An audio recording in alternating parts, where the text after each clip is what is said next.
श्री हरि बोलो। ग्रंथराज श्रीमद्भगवद गीता जी की जय। भगवद गीता अध्याय 3 श्लोक 10। सह्यज्ञाः प्रजाः सृष्ट्वा पुरोवाच प्रजाप्त्या अनेन प्रस्विष्यध्वमेश वोस्त्विष्ट कामधुक्। प्रजाप्ति प्रजा या मनुष्यों के सृष्टिकर्ता के रूप में ब्रह्मा ने कल्प के आदि में यज्ञ सहित मानव जाति को रचकर कहा, इसके द्वारा तुम वृद्धि अप्राप्त हो, यह तुम्हारी लालसाओं के लिए कामधेनु के समान हो। श्लोक 11 में निरंतरता देखें। दृष्टि के प्रारंभ से यज्ञ अर्थात वैश्विक अग्नि अथवा प्रकाश था, जो ईश्वर की शिगंठीय प्रज्ञा से आपूरित था और जिससे ईश्वर की सृजनात्मक चेतना ने सभी मनुष्यों को उत्पन्न किया। ब्रह्मांडीय प्रज्ञा से बनी आत्माएं, जो ईश्वर के सृजनात्मक प्रकाश द्वारा अनुप्राणित हुईं या पृथक रूप धारण की। सृष्टिकर्ता परमेश्वर ने आज्ञा दी, ज्ञान के जिस प्रतिबिंब में तुम बने हो, उसके अनुसार तुम अपनी वृद्धि करोगे। तुम्हारे भीतर का दिव्य ज्ञान कामनाओं की पूर्ति करने वाली कामधेनु होगी, जो तुम्हारी सभी इच्छाओं को प्रसन्नता रूपी दुग्ध से संतुष्ट करेगी।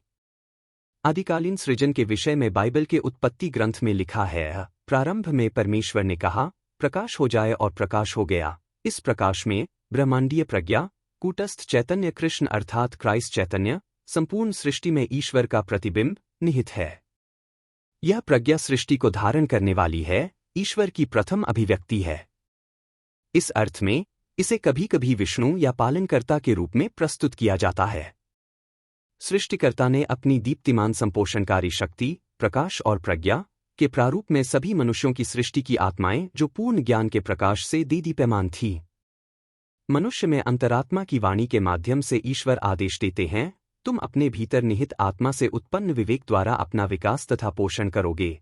जैसे एक मातृहीन बालक गौ के दुग्ध से पुष्ट होता है, वैसे ही एक भक्त, जो ईश्वर संपर्क के बिना अनाथ है, विवेक द्वारा आत्मा से प्राप्त ज्ञान रूपी दुग्ध द्वारा अपनी सारी मानसिक शक्तियों का पोषण कर सकता है।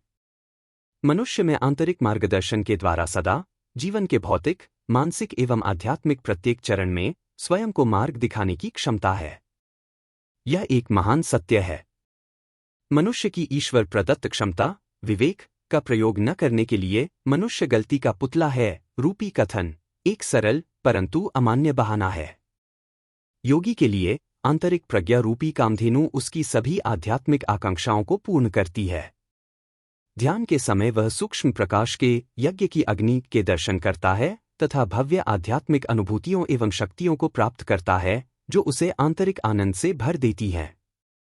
परंतु सच्चा आकांक्षी ब्रह्मा द्वारा प्रदत्त इन प्रारंभिक उपहारों से संतुष्ट नहीं होता।